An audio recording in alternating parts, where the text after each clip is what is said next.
إلى حضرة النبي المصطفى سيدنا ومولانا محمد صلى الله عليه وسلم شول الليل والفاتحة بسم الله الرحمن الرحيم الحمد لله رب العالمين الرحمن الرحيم مالك يوم الدين إياك نعبد وإياك نستعين اهدنا الصراط المستقيم صراط الذين أنعمت عليهم غير المغضوب عليهم ولا الضالين.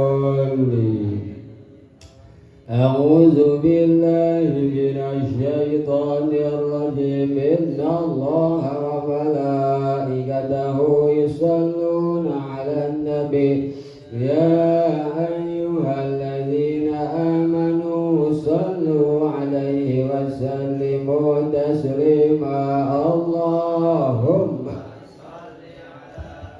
سيدنا محمد وعلى آل سيدنا محمد كما صليت على سيدنا إبراهيم وعلى آل سيدنا إبراهيم وبارك سيدنا محمد وعلى آل سيدنا محمد كما باركت على سيدنا إبراهيم وعلى آل سيدنا إبراهيم العالمين إنك حميد مجيد اللهم صل على سيدنا محمد وعلى آل سيدنا محمد كما صليت على سيدنا إبراهيم وعلى آل سيدنا إبراهيم وبارك على سيدنا محمد وعلى آل سيدنا محمد كما باركت على سيدنا إبراهيم وعلى آل سيدنا إبراهيم إنك حميد مجيد اللهم صل على سيدنا محمد وعلى كما صليت على سيدنا إبراهيم وعلى آل سيدنا إبراهيم وبارك سيدنا محمد وعلى آل سيدنا محمد كما باركت على سيدنا إبراهيم وعلى آل سيدنا إبراهيم إنك حميد مجيد لا إله إلا أنت سبحانك إني كنت من الظالمين فاستجبنا له ونجيناه من الغم وكذلك ننجي المؤمنين لا إله إلا أنت سبحانك إني كنت من الظالمين فاستجبنا له ونجيناه من الغم وكذلك ننجي المؤمنين لا إله إلا أنت سبحانك إني كنت من الظالمين فاستجبنا له ونجيناه من الغم وكذلك ننجي المؤمنين اللهم صل وسلم على سيدنا محمد في الأولين والآخرين وبارك وسلم ورضي الله تعالى عن سادتنا أصحاب سيدنا رسول الله أجمعين Amin amin ya rabbal alamin. Allahumma ja'al salawatika wa barakatika ala sayyidil mursalin wa imamil muttaqin wa khatamin nabiyyin sayyidina wa maulana Muhammadin abdika wa rasulika imamil khair wa qaidil khair wa rasuli rahmah. Allahumma batil maqamal mahmud alladhi yakbitu fihi al-awwaluna wal akhirun birahmatika ya arhamar rahimin. Shalli wa sallim ala jamil anbiya wal mursalin walhamdulillahi rabbil alamin.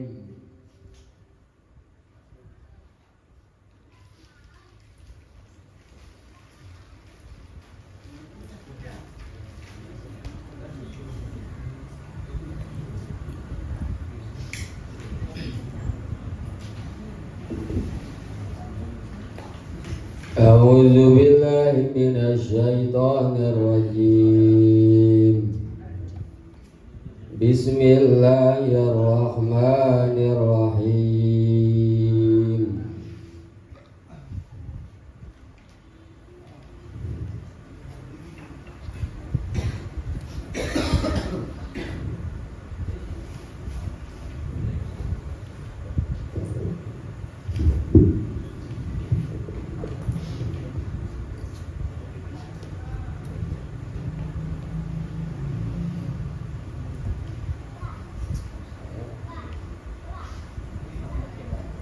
Khotimatun utawi iki iku sawiji pugasan masalah a'dha'u sujudi sab'atun.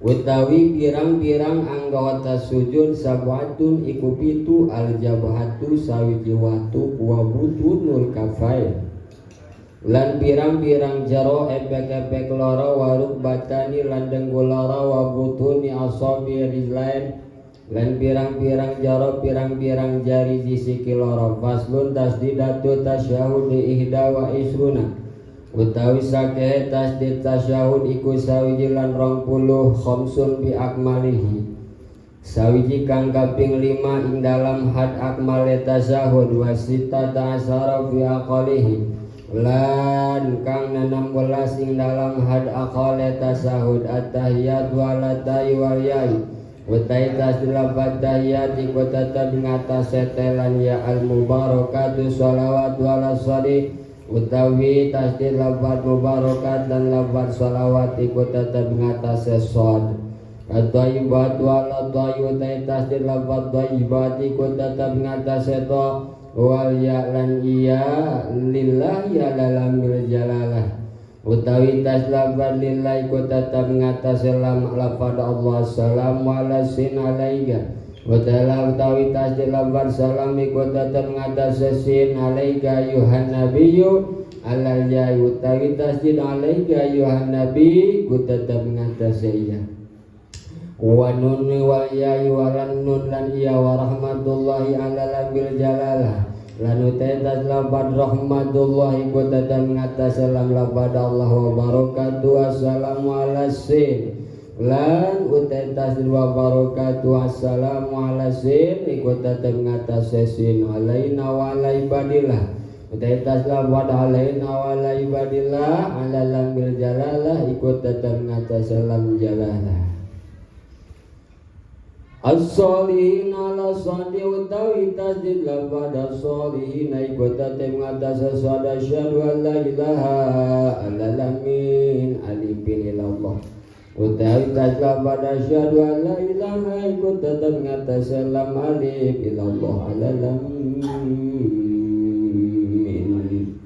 ilallah alalamin utai laba utai tasdi ilallah iku tetap ngatas salam lan alif walam bil jalalah lan lam jalalah wa syahadu anna ala nuni Muhammad dan utai tasla pada syahadu anna iku tetap ngatas Muhammadur Rasulullah alami Muhammad utai tasdi Muhammadur Rasulullah iku tetap ngatas mim laban Muhammad wa ala rayu ala lam bil jalalah lan ngatas ro lan ngatas lam laban Allah ya.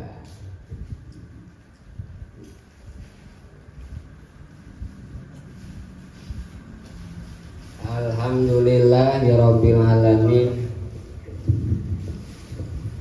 semua masih diberikan nikmat oleh Allah Subhanahu wa taala. Nikmat sehat, panjang umur, terutama nikmat yang paling besar adalah nikmat iman dan Islam. Sehingga kalayan nikmat-nikmat tersebut kita semua bisa kumpul lagi di sini dalam rangka melaksanakan salah satu kewajiban kita, yakni thalabul ilmi, buat bekal ibadah kita kepada Allah Subhanahu wa taala. Mudah-mudahan kita semua, khususnya yang hadir di sini, diberikan ilmu yang manfaat, ilmu yang berkah, sehingga kehidupan kita di dunia maupun di akhirat ada dalam ridhonya Allah Subhanahu wa ta'ala. Alhamdulillah ya Rabbil Alamin. Malam ini yakni malam ke-11 daripada bulan Muharram, yang mana alhamdulillah tadi pagi sampai maghrib kita bisa melaksanakan ibadah puasa di tanggal 10 bulan Muharram. Alhamdulillah ya Rabbil. Yang puasa mah puasa alhamdulillah. Digelam mah sibuk bikin bubur sekarang. Namanya bubur Asyura.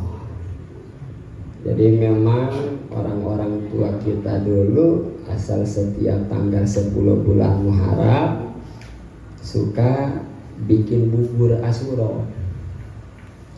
Bibi bikin bubur Asyura. Kok ini ngambil dapat dari mana? Ada tradisi bikin bubur Asyura. Emang ini mah bubur Asyura mah memang hanya tafaulan terhadap Kanjeng Nabi Nuh alaihi salam. Jadi di tanggal 10 bulan Muharram ini banyak jasa kejadian yang diabadikan oleh Allah Subhanahu wa taala.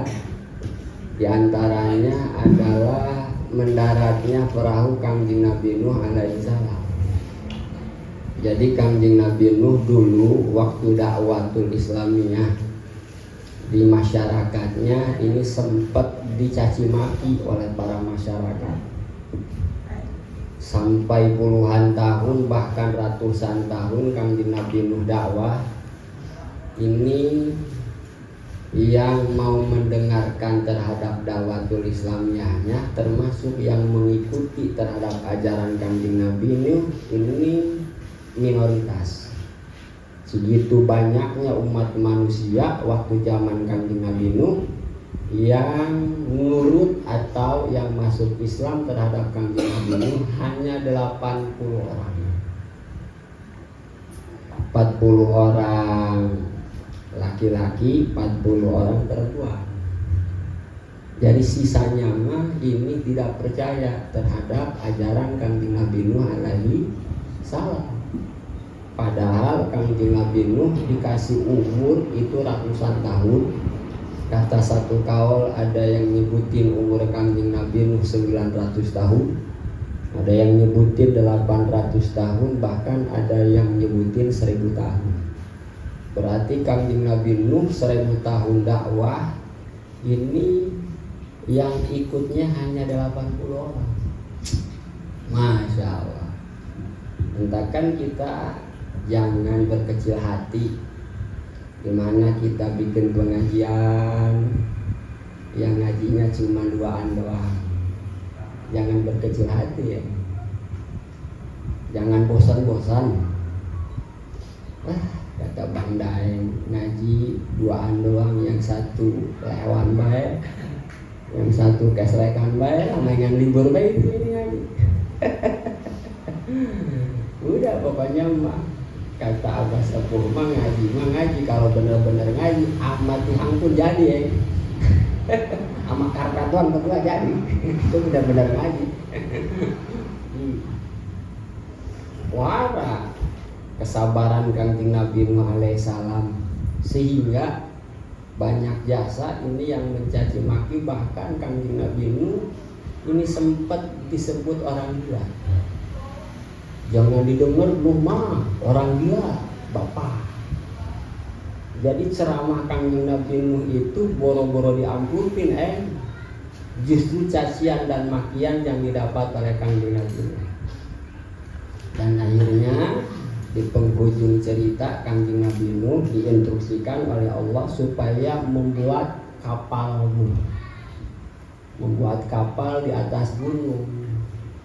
Coba kata masyarakat Kanjeng Nabi Nuh, ini Nuh mah makin jadi-jadi ya edannya, makin jadi-jadi ya dengdeknya, bikin perahu sih di atas gunung. Nuh bikin perahu mah di laut, di pinggir laut, ini mah di atas gunung.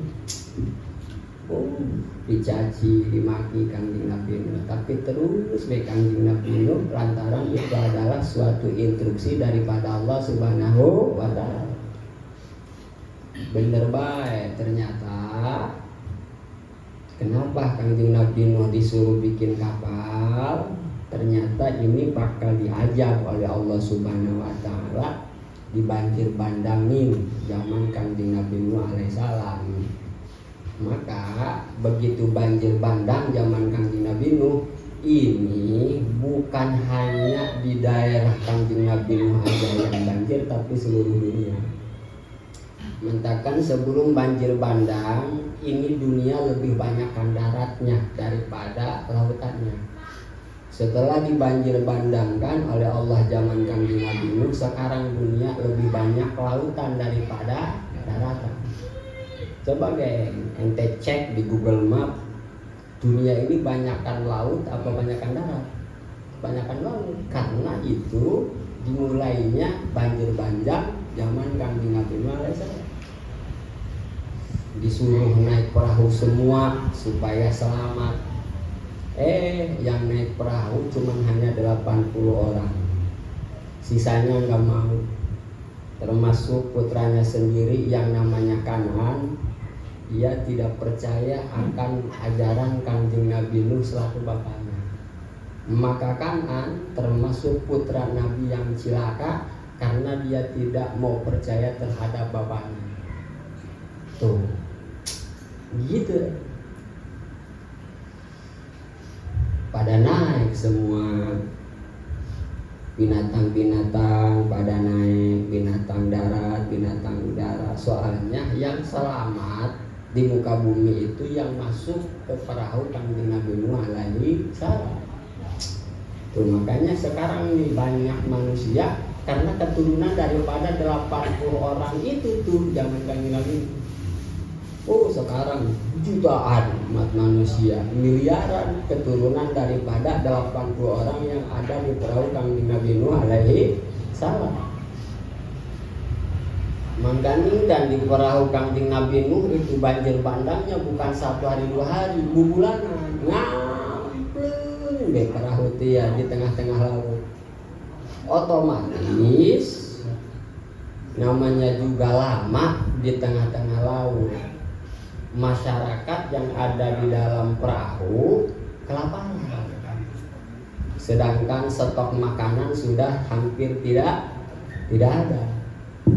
Maka diumumin sama Kanjeng Nabi Nuh alaihissalam, tolong sisa-sisa makanan yang di dalam perahu kumpulin semua. Sisa jagung dikumpulin, sisa beras dikumpulin, sisa gandum dikumpulin, termasuk sisa-sisa barang makanan-makanan yang lain. Karena ini sudah kehabisan stok makanan, sementara masyarakat yang di dalam perahu, binatang, manusia ini sudah pada kelaparan. Kumpulin sama Kanjeng Nabi Nuh, begitu dikumpulin, akhirnya dibikin bubur. Cuman buburnya sedikit, airnya banyak. Jadi supaya kebagian semua. Mau supaya kebagian, ayam supaya kebagian, kan lumayan, nggak dapat buburnya juga buat menyambung hidup. Makanya banyak airnya, sementara buburnya mah sedikit. Ikutinlah oleh orang tanah tinggi bikin bubur Asuro. Nah, asal usulnya mah di situ. Cuman bedanya waktu zaman Kangjeng Nabi Nuh mah bubur Asuronya banyak air, buburnya sedikit. Tapi di tanah tinggi mah bubur Asuronya komplit. Ada ayamnya, ada kerupuknya. Itu bukan bubur Asura namanya, yang bubur ayam deh.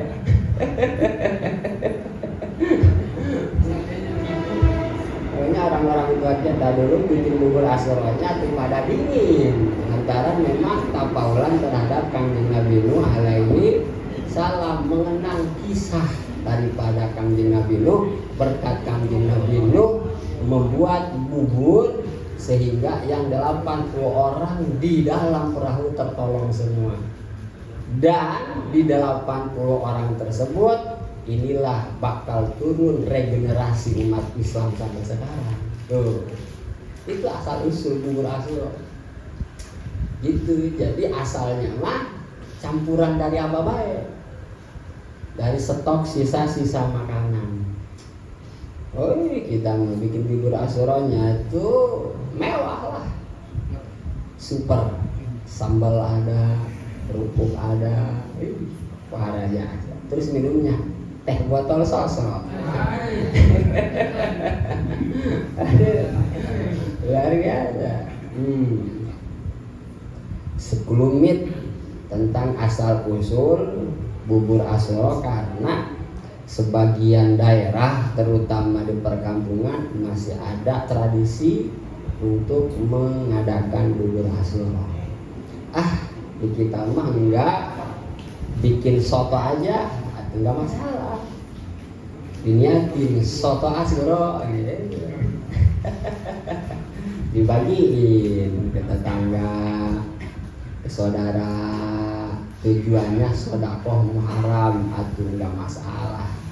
Tuh, sama baik dapat ganjaran sedekah di bulan Muharram. Nah, ini mah melanjutkan materi pengajian kita yang mana kemarin kita sudah bahas bahwa di antara rukun sholat itu adalah sujud. Sujud. Jadi kalau kita sholat tidak ada sujudnya, itu bisa dipastikan gak sah sholatnya. Soalnya itu adalah termasuk rukun. Sedangkan sujud itu harus pakai anggota yang khusus. Tidak boleh pakai anggota yang anggota itu bukan anggota sujud. Emang ada berapa anggota sujud? Di sini dijelaskan a'dha'u sujudi sab'atun. Anggota sujud itu ada 7. Pertama, al-jabhatu, watu. Kata orang Jawa mah watu ya, katut. Kalau kata orang Sunda mah tarang. Kalau kata orang Melayu mah kening, jidat. Itu salah satu anggota sujud. Jadi sujud mah harus pakai jidat. Harus pakai jidat, jangan pakai bibir. Enggak sah sujud pakai bibir. Soalnya bibir mah bukan anggota sujud. Tuh, bibir mah anggota yang mana banyak ngomongin tetangga. Itu namanya bibir. Matakan di sini dijelaskan oleh Syekh Nawawi Tanahara, yang namanya jidat itu yang mana? Wa haduhatulan mabaina sodgaini wa ardon mabaina mana biti sya'ri rasi wal hajibain. Yang namanya jabhah, tarang, jidat, watuk ini tinggal diukur baik panjangnya dan lebarnya. Lebarnya watuk itu mabaina sodgain.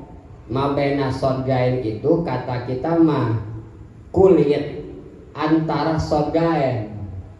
Antara sodgain itu dimulai batasan halis sampai batasan ini nih. tempat jadinya rambut. Jadi segini nih, kening mani ya ini namanya kening. Berarti kalau kita sujud nih, ini nih harus nempel nih. Itu mah mau bagian mana baik, yang penting di antara jabah itu harus nempel ke tempat sujud. Lebarnya mabena mana binti sya'ri rasi, antara tempat jadinya rambut wal hajibain dan palipisan dua. Nih hajibain namanya nih, ini hajibain. Ini hajibain ini. Jadi tempat rambut ini hajibain. Cuman nih wa kharaja bil jabah hajibain. Hajibain mah hanya batasan kening doang, bukan termasuk kening. Wa huwa janibul jabah minal jihatain palayak piwatuhu wahdahu. Jadi kalau bapak daeng sujud yang nempel ininya doang nih. Ini bemiring. Tidak sayang, soalnya ini mah bukan bagian daripada kening, cuman hanya termasuk batasan kening doang. Jadi yang disebut kening ini segini nih. Nah, ini namanya kening, makanya ama ente diciriin sini, di garis ya.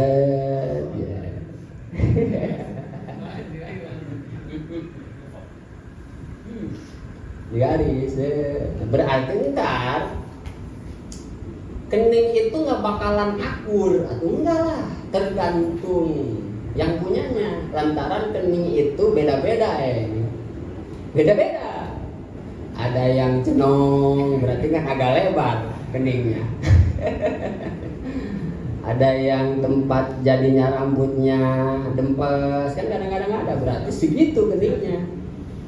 Tuh, mengatakan ada mitos katanya kemaluan perempuan itu di mana keningnya, katanya. Kalau ini keningnya jenong,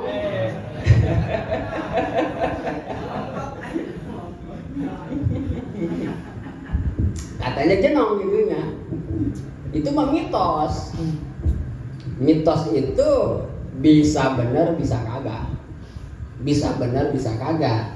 Tapi kalau kita baca kitab Fathul Hijab, justru yang jadi patokan kemaluan wanita itu bukan kening tapi bibir bibir. Jadi kalau bibirnya tebal, itunya juga tebal. Bibir itu maksudnya bibir horizontalnya. Jadi kita itu hobinya yang kayak gimana, ya tinggal dilihat dari bibirnya aja gitu. Kalau pengen bibir itunya tipis, ya cari bibir atasnya tipis gitu.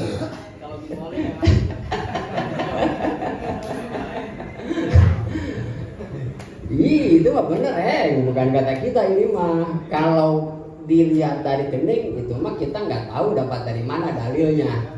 Tapi kalau dilihat dari bibir, ini sudah jelas ada di dalam kitab Fathul Hijab. Jadi kalau kita hobinya yang kayak gimana, ya tinggal dilihat dari bibirnya. Tuh, pengen yang tebal, atau bibirnya nyari yang tebal lah.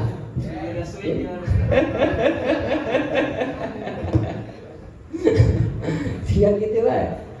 Ada.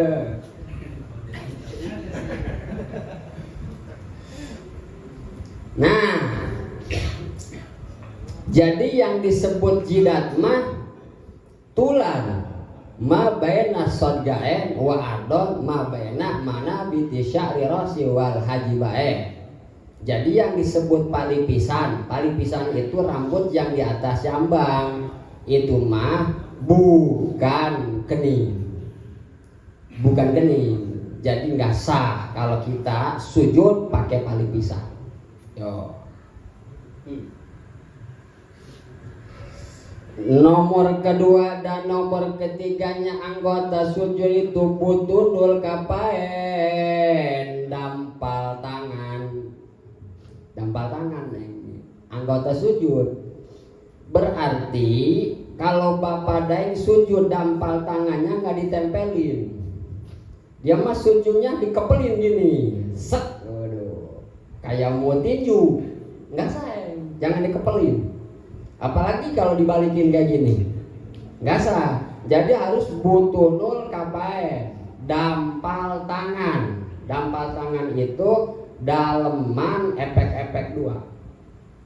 Yang disebut kapu-kapu itu mayan kudu masuhul wudu, yang bisa membatalkan terhadap wudu. Nih, kalau ente punya wudu, terus sengaja kepunyaan ente dipegang sama tangan ente pakai dampal tangan, batal apa tidak? Batal kan?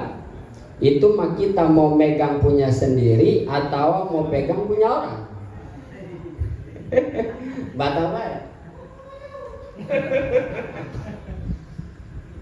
Daeng punya wudu, Bang Suket punya wudu, kemaluan Bang Suket dipegang sama Bapak Daeng. Ini yang batal yang mana? Atuh Bapak Daeng lah. Bang Suket mah nggak batal. Dia makan nggak megang, dipegang. Kecuali kalau sama-sama megang, batal semuanya.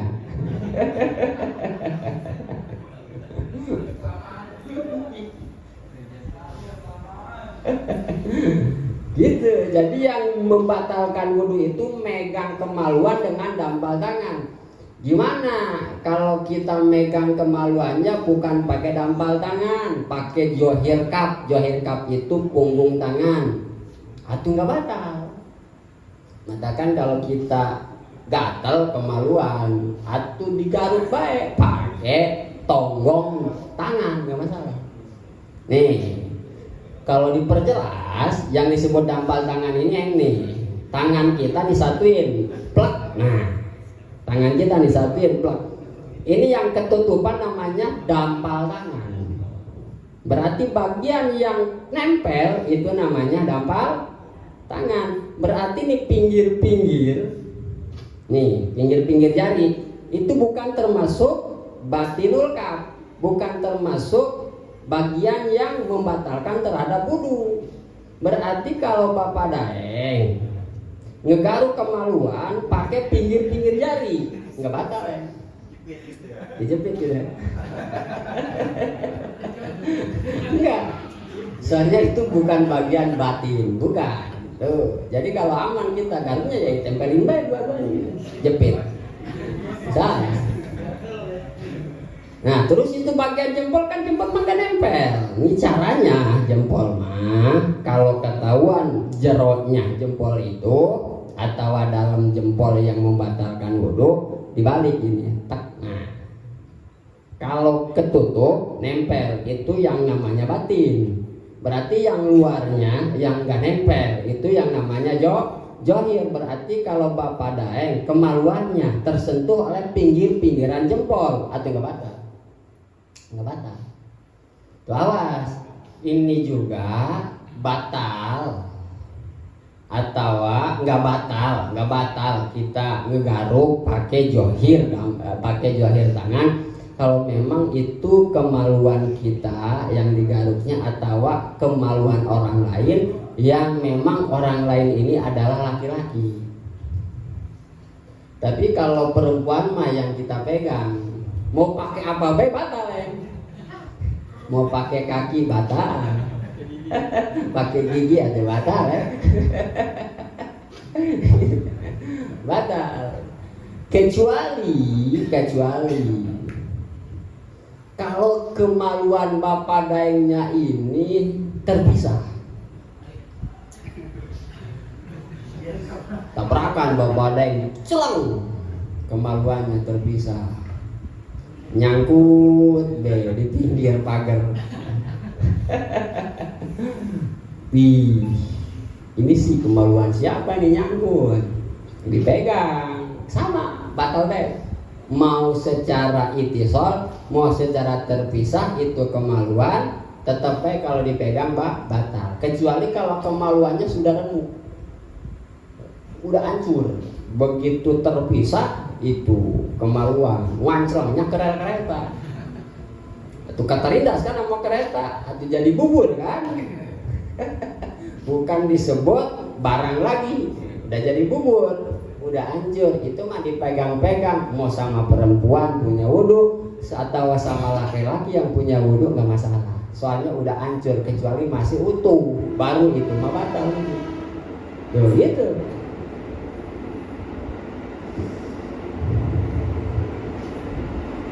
Entar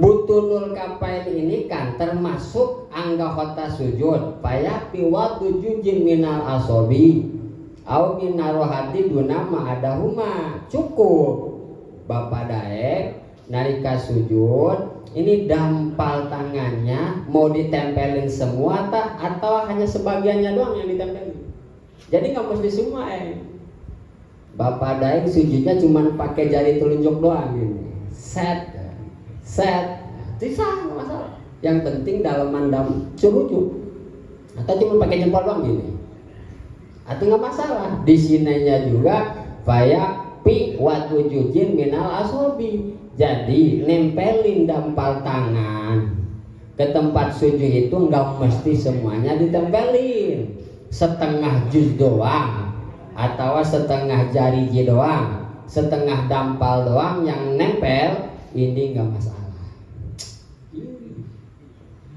Gampang ya lah, nggak ada yang sulit.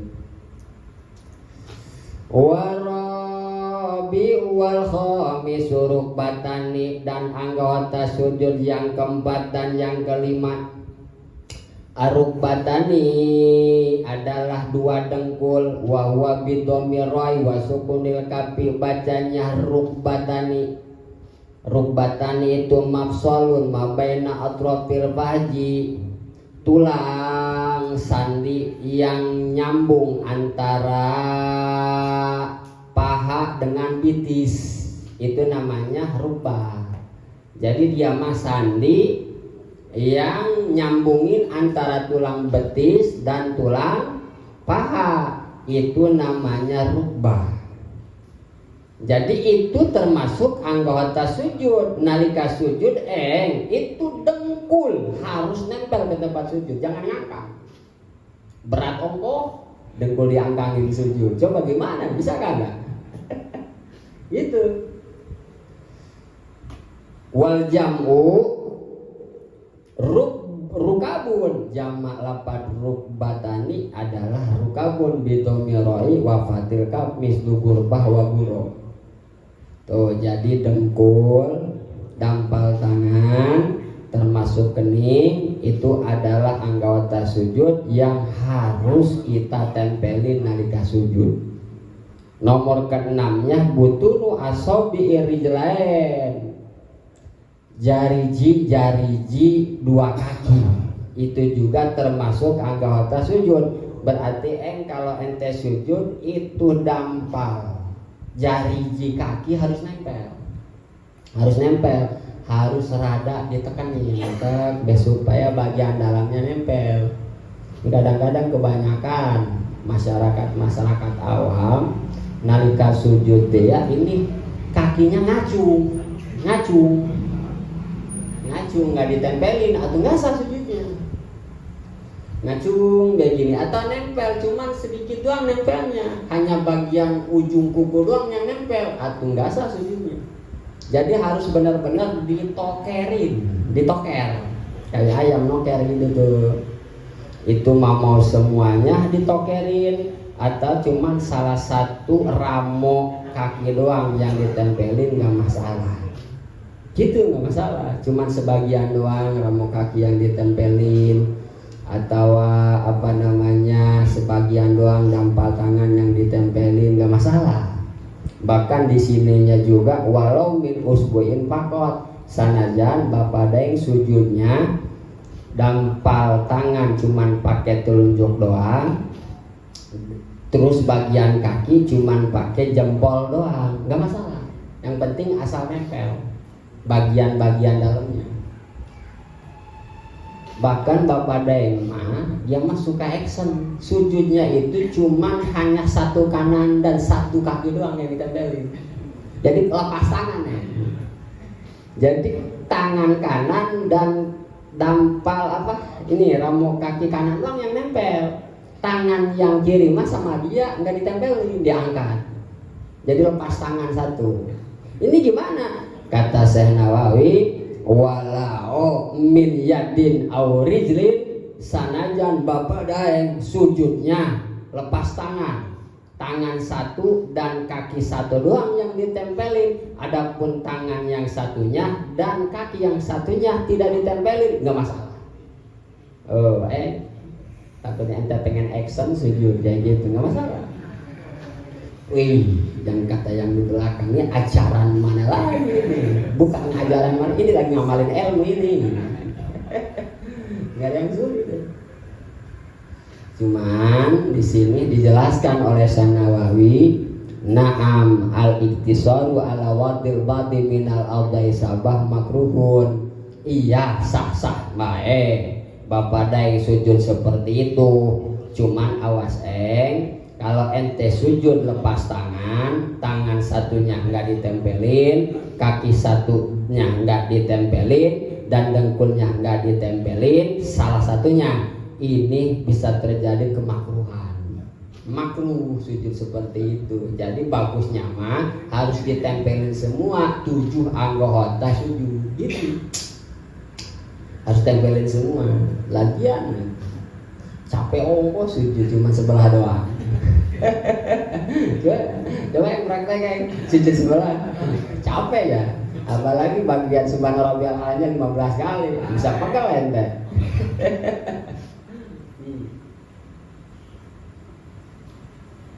Soalnya rukun sholat ini yang paling afdol itu ada yang nyebutin adalah bagian sujud. Ada juga yang nyebutin rukun sholat itu bagian berdiri. Elatnya jelas semua. Kata kaul yang nyebutin lebih utamaan berdiri daripada sujud, karena di berdiri kita dianjurkan baca surat Al-Quran. Mantakan berdiri lama lebih afdol daripada sujud, karena di situ ada dianjurkan baca Fatihah. Berarti mual pati-pati dinanangtung di kita baca Fatihah lamun istimewa. Mantakan banyak para ulama nalika sholat bagian nangtungnya lama. Bagian nangtungnya lama. Model Imam Syafi'i kalau sholat tahajud 2 rakaat nangtungnya lama Pertama rakaat baca suratnya di alif lam mim sampai wayalatalatob. Rakaat kedua di wayalatalatob sampai qul a'udzu birabbin nas. Habis deh. Pegal-pegal ya. Kenapa? Lantaran terinspirasi Imam Syafi'i bahwa dalam berdiri ini luar biasa rukun sholat, karena di situ tidak dianjurkan baca surat-surat Al-Quran. Kata satu kaul lagi, justru yang afdol itu sujud, karena sujud mah dalam satu rakaat ada 2 kali. Coba kita ngelihat rukun sholat yang lain dalam satu rakaat cuma satu kali doang. Berdiri 1 rakaat atau 1 kali, ruku 1 rakaat 1 kali doang, i'tidal dalam 1 rakaat 1 kali. Coba bagian sujud mah ada 2 kali. Tuh mantakan kata satu kaul lebih afdolan sujud daripada berdiri, karena di sujud ada 2 kali. Bahkan ada hadis Kangjeng Rasul, pang dekat-dekatnya hamba dengan Allah nalika dia lagi sujud. Itu. Pang dekat-dekatnya hamba dengan Allah, aqrabul abdi ilallah inda sujud, nalika sujud. Matakan banyak para ulama yang di dalam sujudnya lama. Boleh dilamain sujud, boleh. Lantaran itu termasuk rukun tauhid.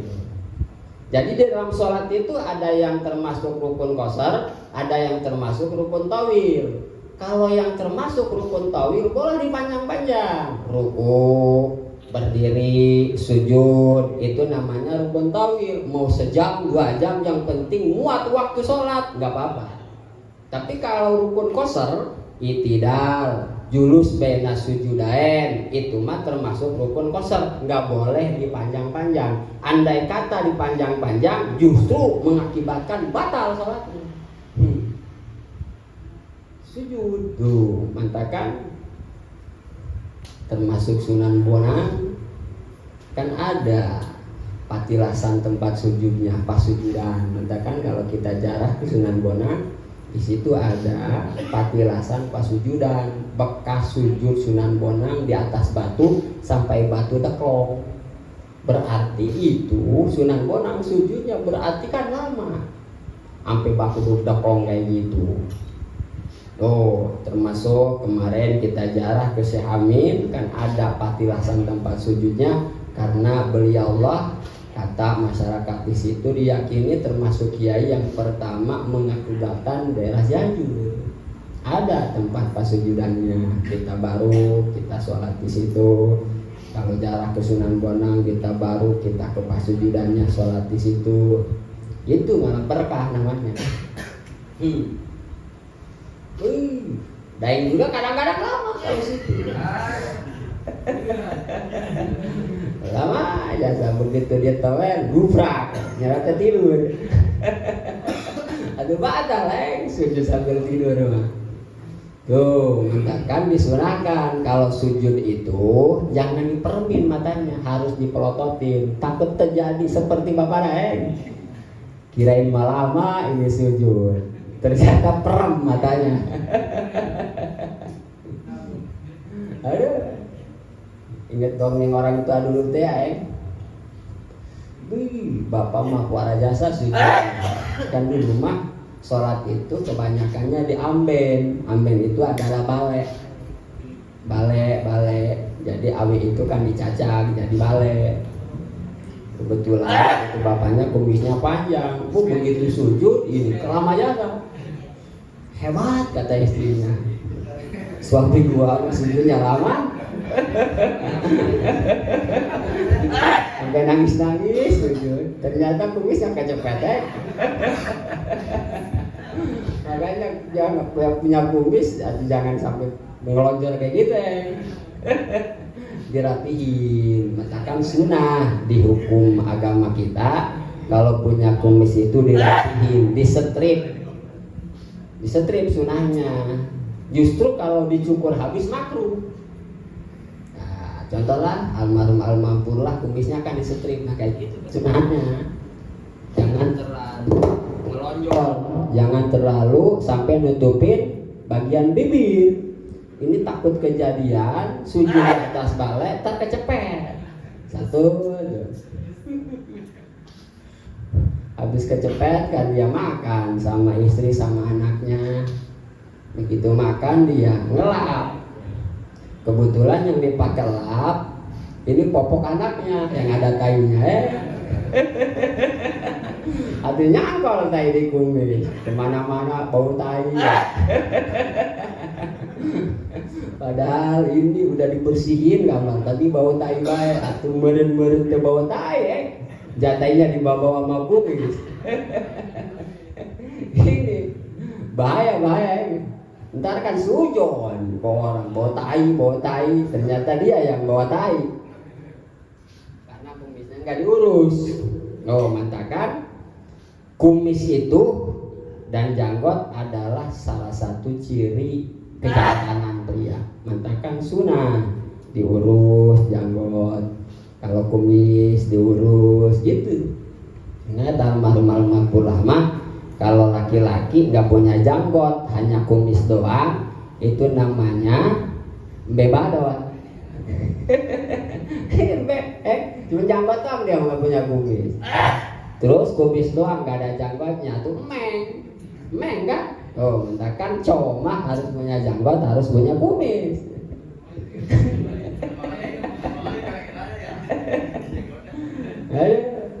Nggak maco, nggak punya kumis, nggak punya janggot, mengatakan belilah minyak kemeri.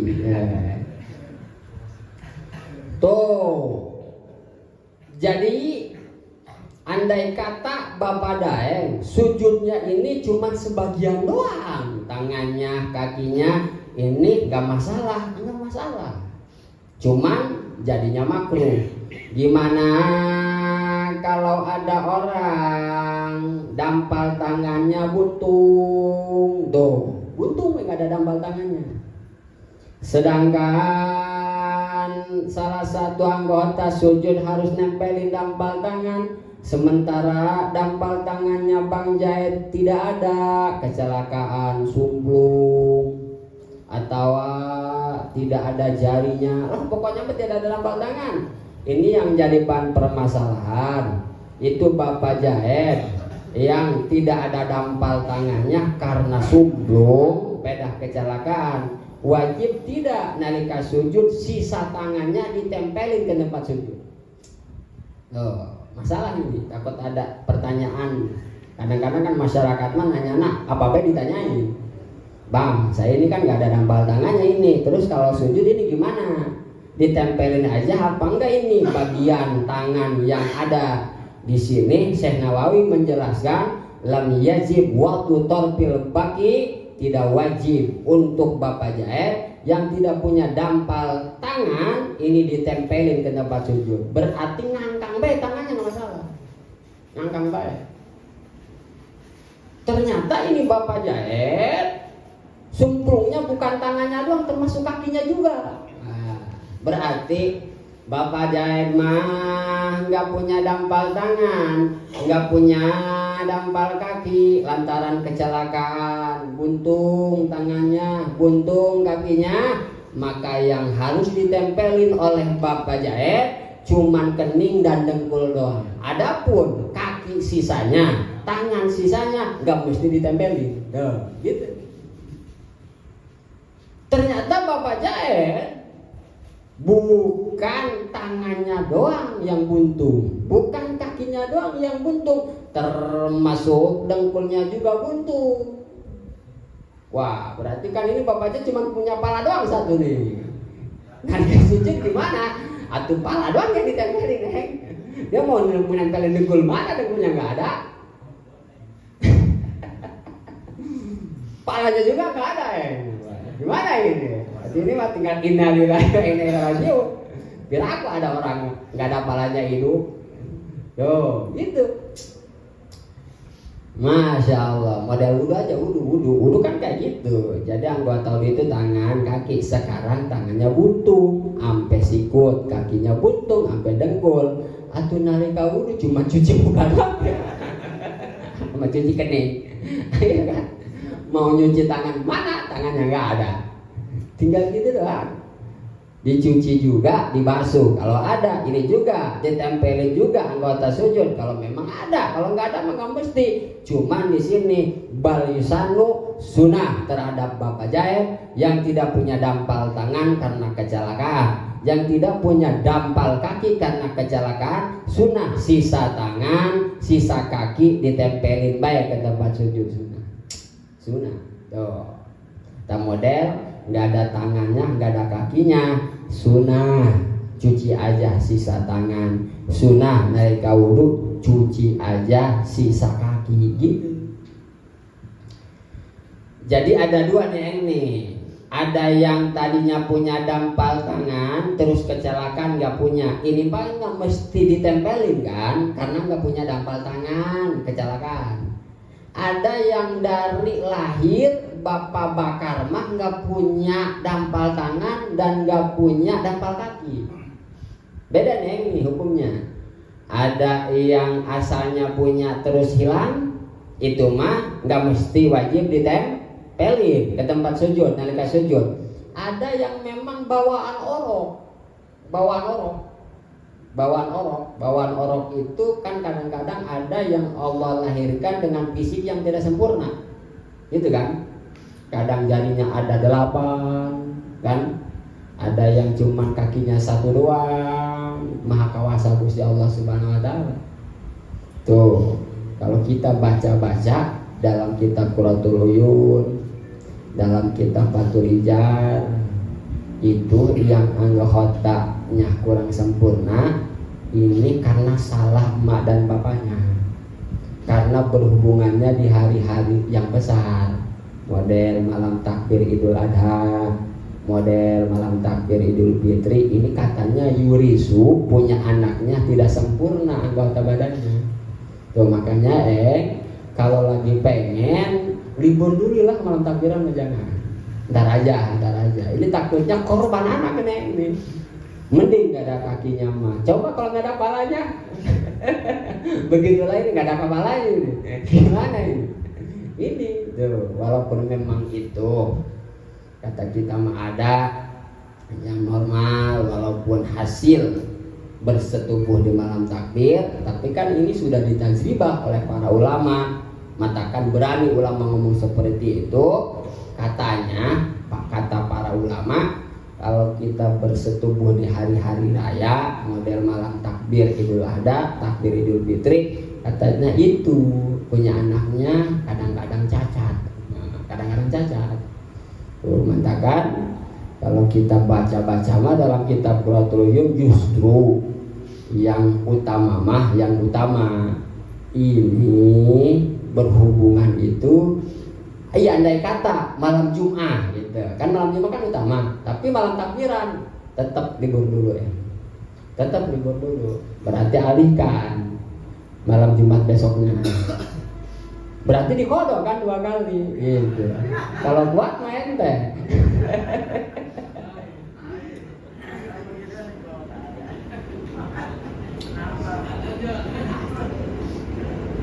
Nah, ini makan bapak bakar dari lahir gak punya dampal tangan, gak punya dampal kaki.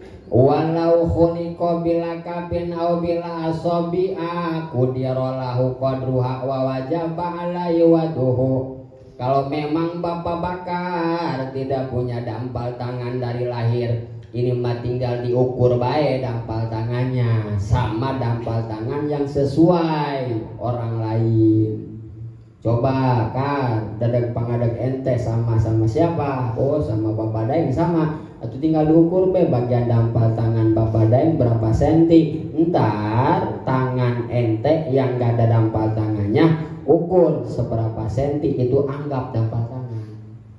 Berarti kesimpulannya orang yang dilahirkan tanpa dampal tangan, tanpa dampal kaki, nalika sujud ini mah wajib baik ditempelin. Wajib baik ditempelin. Andai kata Bang Bakar tidak punya tangannya cuma sampai sikut doang. Sampai sikut doang, kan banyak kadang-kadang kita suka ngeliat kan dari lahir itu mah. Itu nalika sujud tempelin. Wajib tuh mah. Soalnya memang asalnya tidak ada dampal tangan, maka ujung tangannya anggap itu dampal tangan gitu. Masya Allah. Wa yusanu kasbul kafaini bagi zakari wa ghairihi, dan sunnah bagi laki-laki nalika sujud dampal tangannya harus terbuka. Berarti kalau ente mau sujud, andai kata pakai sarung tangannya buka.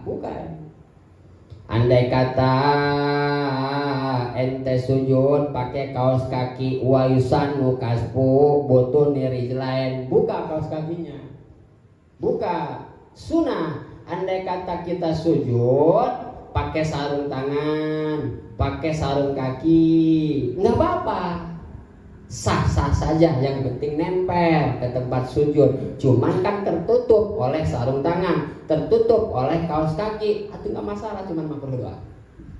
Kecuali kalau kening mah harus terbuka. Andai kata tidak terbuka, justru ini sangat bermasalah. Jangan bermasalah. Tuh. Kecuali kalau darurat. Lagi musim dingin-dinginnya sekarang di puncak. Lagi musim dingin-dinginnya sekarang di Dieng. Andai kata sholat nggak pakai sarung kaki, nggak pakai sarung tangan, kedinginan Bapak Daeng mah, karena memang dia mah sudah biasa di tanah tinggi panas. Itu ke puncak Bapak Daeng itu meriang lah, beda cuaca.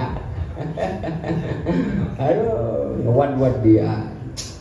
Aduh, gua mah nggak kuat ini kalau nggak pakai sarung tangan, nggak kuat ini kalau nggak pakai sarung kaki. Ya itu mah justru sangat dianjurkan untuk pakai sarung kaki, untuk pakai sarung tangan, karena ngemadaratin terhadap Bapak Daeng kalau nggak dipakai. Tuh, tapi kalau Bang Sukirman memang dia mah kuat. Dia mah kadang-kadang di puncak juga telanjang. Wah raja asa. Tengah malam di puncak minum es. Ada baik ya. Buat dia mah andai kata nggak pakai saya sarung tangan juga nggak masalah. Justru buat Bang Sukerma sholat di puncak harus dibuka sarung tangan dan sarung kakinya karena bagi dia mah tidak bermasalah. Berarti kan beda hukum antara Bapak Daeng dan Bapak Suker. Iya, yahtaliful hukmu biikhtilafil asos. Yahtaliful hukmu biikhtilafil amkinah, yahtaliful hukmu biikhtilafil azminah. Beda hukum antara Bapak Daeng dan Bapak Suker karena kekebalan tubuh masing-masingnya beda-beda. Gitu.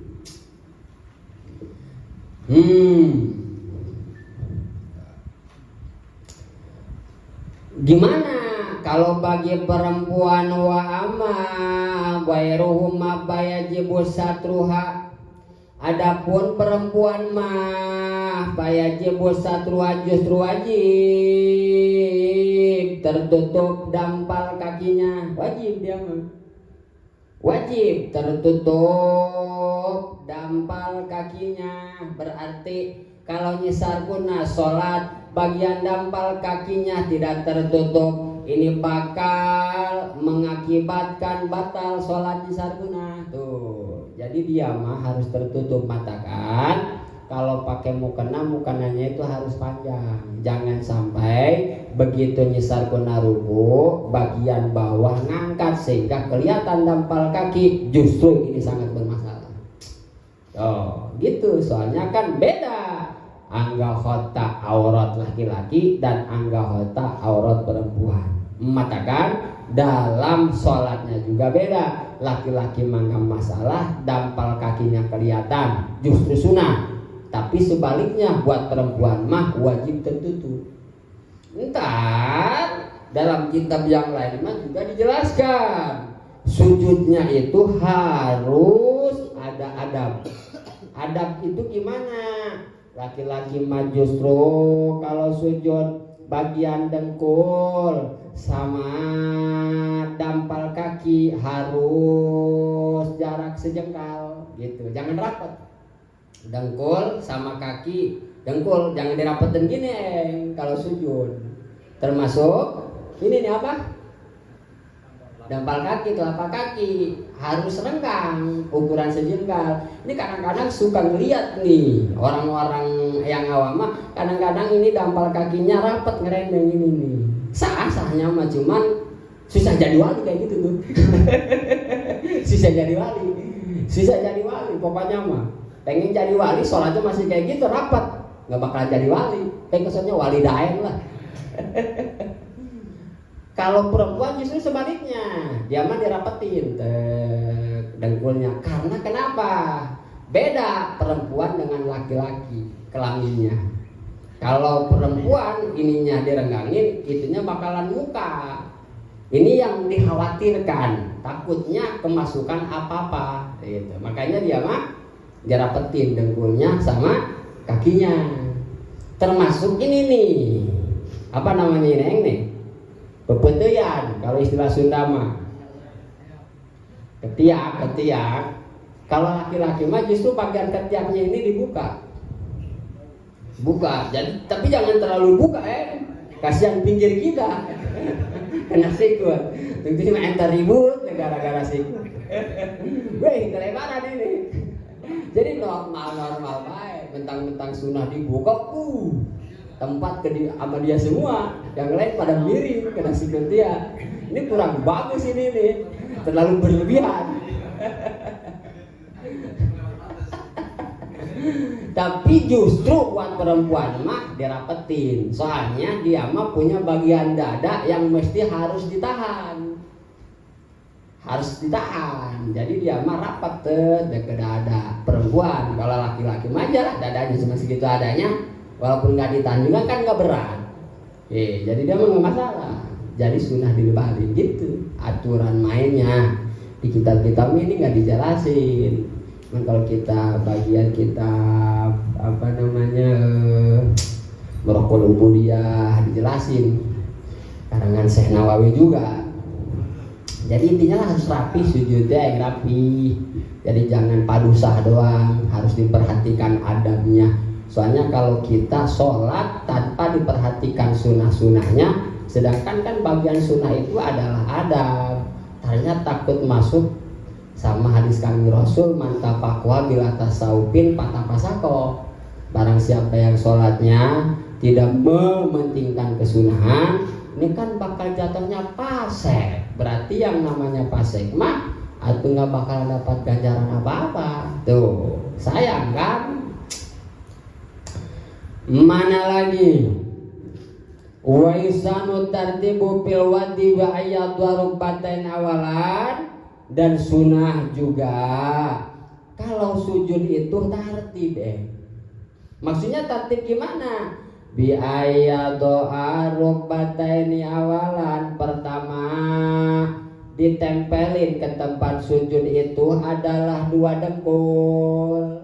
Tak, dengkul dulu. Gitu kan? Setelah dengkul sumal kafain, dua dampal tangan. Itu tartib. Pertama dengkul, kedua dampal tangan.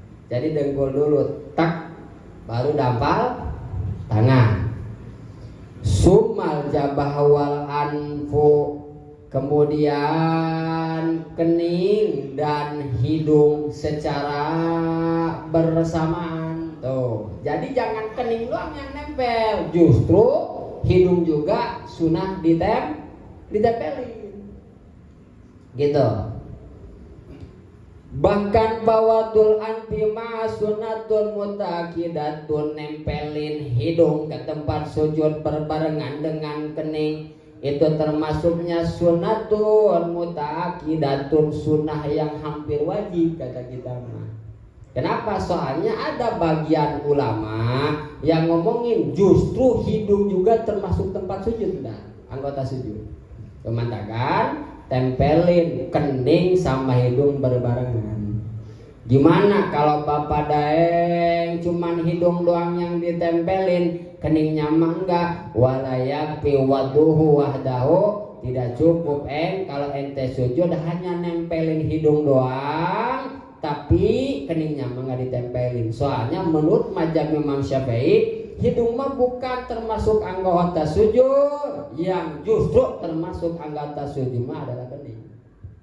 Tuh, matakan di sini wa yusanu kaunu maksuban sunnah nalika sujud hidungnya terbuka. Hidungnya terbuka berarti sujud yang bagus mah nggak pakai masker.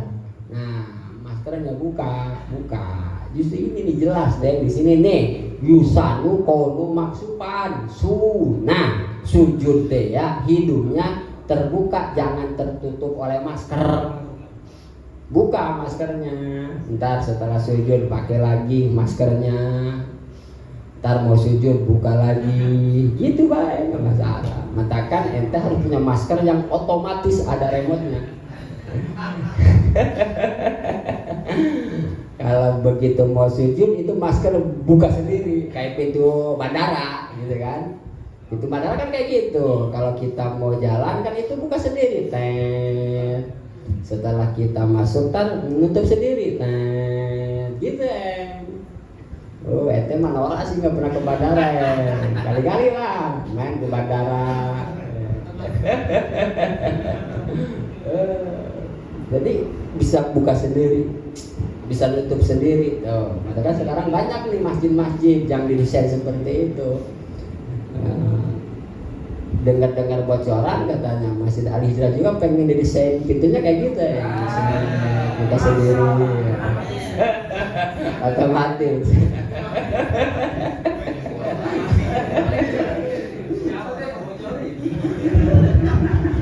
Bocor.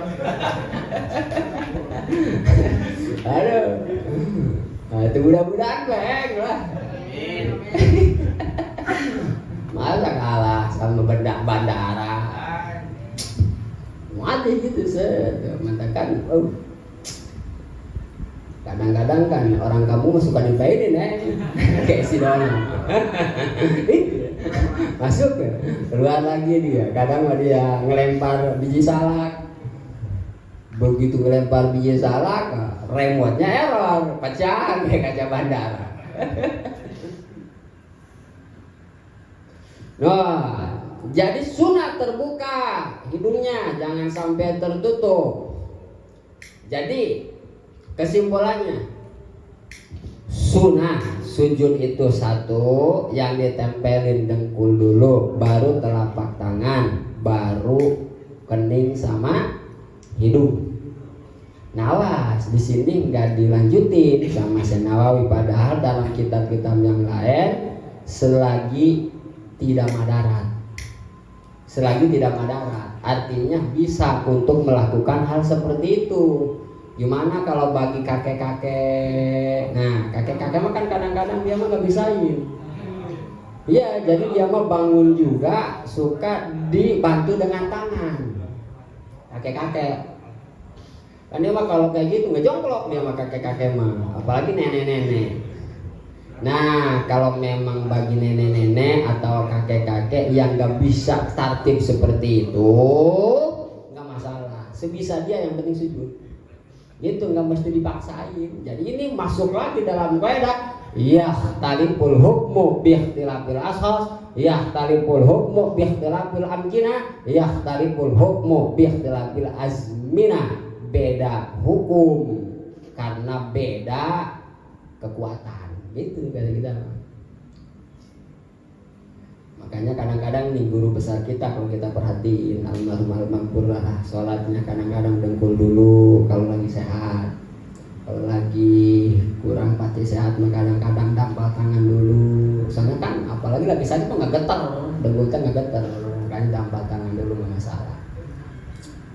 Tuh.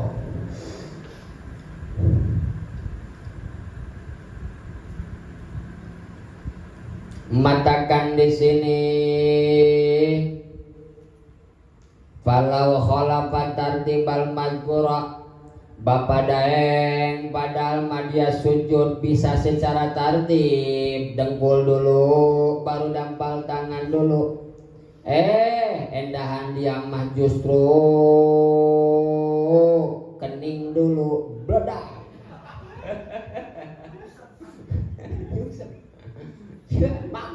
Makro. Jangan kebanyakan action aja lah. Kening dulu justru yang ditaruh ke tempat sujud, kuriha makruh. Atau dampal tangan dulu baru dengkul, makruh. Gitu makruh. Atau cuman kening doang, hidung mah nggak ditempelin, makruh sama. Tuh, soalnya kenapa? Mura'atan lil qauli biwujubi wadil anfi, lantaran ada kaul yang berpendapat justru hidung itu bagian anggota sujud. Jadi kalau nggak ditempelin atau nggak sah sujudnya. Gitu. Tapi di sini wa khalafal Imam Malik, kata Imam Malik mah justru ini yang bagus adalah dampal tangan dulu baru dengkul. Nah, puyang-puyang ya teh. Kata Imam Syafi'i mah dengkul dulu. Kata Imam Malik mah gurunya justru dampal tangan dulu. Wadah.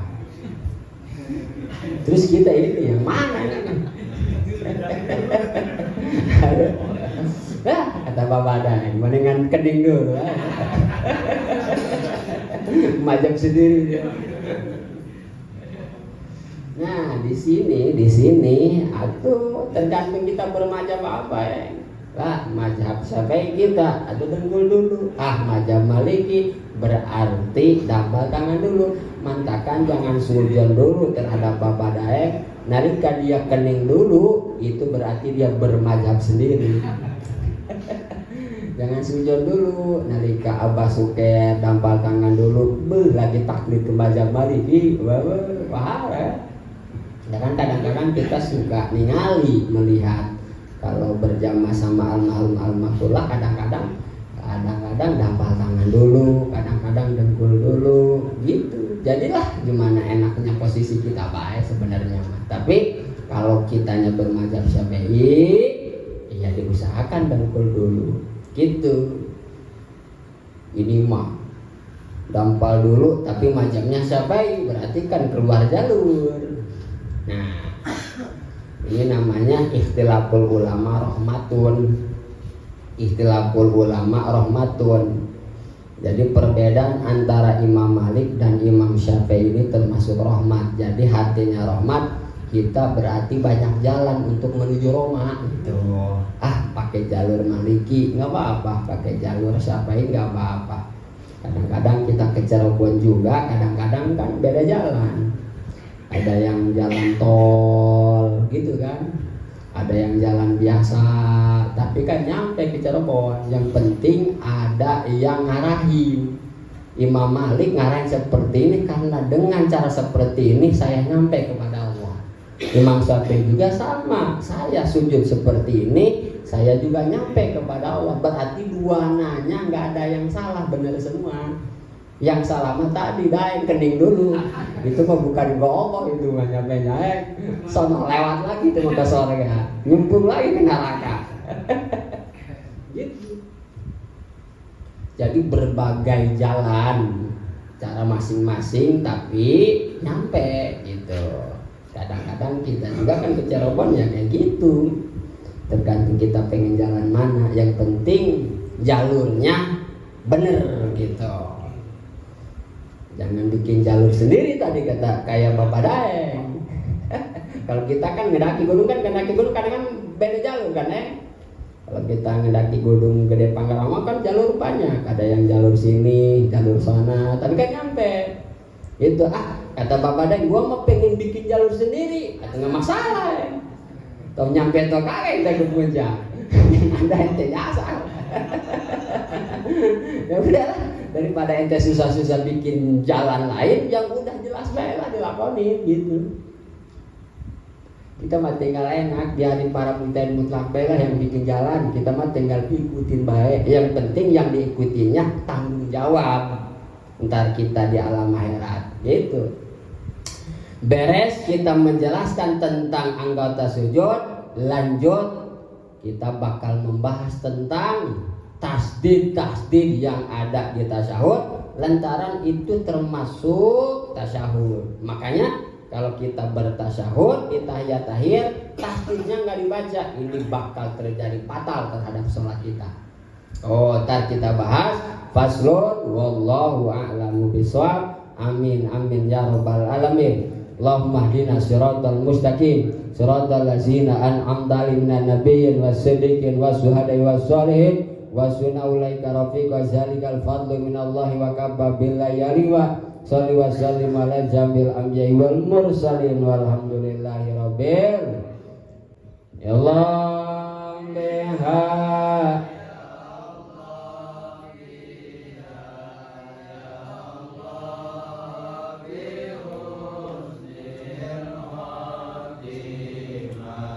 Ya